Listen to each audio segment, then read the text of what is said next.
ফাইনালে তো দুই দলই সমান সমান। তো আমি চাই একটা নতুন দল এবার জিতুক। স্পেন, তারা ভালো খেলে এসেছে, তাদের রক্ষণভাগ অত্যন্ত সুদৃঢ়। আর ইয়ামালের মতো দুর্ধর্ষ ভবিষ্যতের একজন তারকা, সে আরও অনেক নাম করবে, মেসির কাছাকাছি যেতে পারবে আশা করি। মেসি তো অন্য গ্রহের খেলোয়াড়, মেসির সাথে কারো তুলনা হয় না। তবে ইয়ামাল ধীরে ধীরে উঠে আসছে, সেও নাম করা একজন খেলোয়াড় হবে আর কি।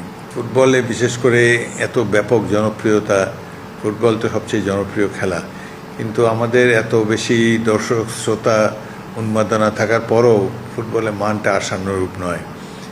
তো আমি আমাদের ফুটবল ফেডারেশনের সভাপতি তাবিত আউয়াল, সে নিজেও খেলোয়াড়, তাকে বলেছি যে খেলাধুলার মান উন্নয়নের জন্য তারা যাতে ইয়াং স্কুল বয়েজদের প্রতি, স্কুলের খেলোয়াড়দের প্রতি তারা যারা আরও যত্নবান হয়, তাদের কোচিং বা আরও বেশি টুর্নামেন্ট হওয়া দরকার।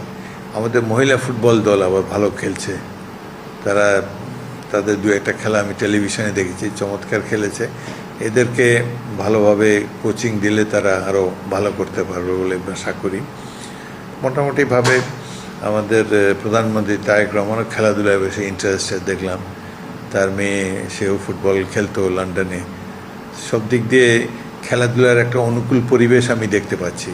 এখন যারা বিভিন্ন ফেডারেশনে আছে খেলাধুলা পরিচালনার দায়িত্বে, তারা একটু যদি প্ল্যান প্রোগ্রাম করে আগায়, একটা ভবিষ্যৎ পরিকল্পনা করে সেই পরিকল্পনা ধীরে ধীরে বাস্তবায়নের পথে এগিয়ে যায়, তাহলে আমাদের খেলার মান নিশ্চয়ই আরও উন্নত হবে এবং দেশবাসীর আশা পূরণ করতে সমর্থ হবে আমাদের জাতীয় দল।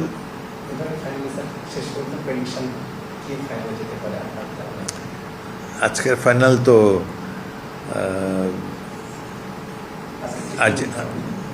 আজকে তো ব্রোঞ্জ মেডেলের তৃতীয় স্থানের খেলা। ফ্রান্স ভালো করার সম্ভাবনা আছে। আর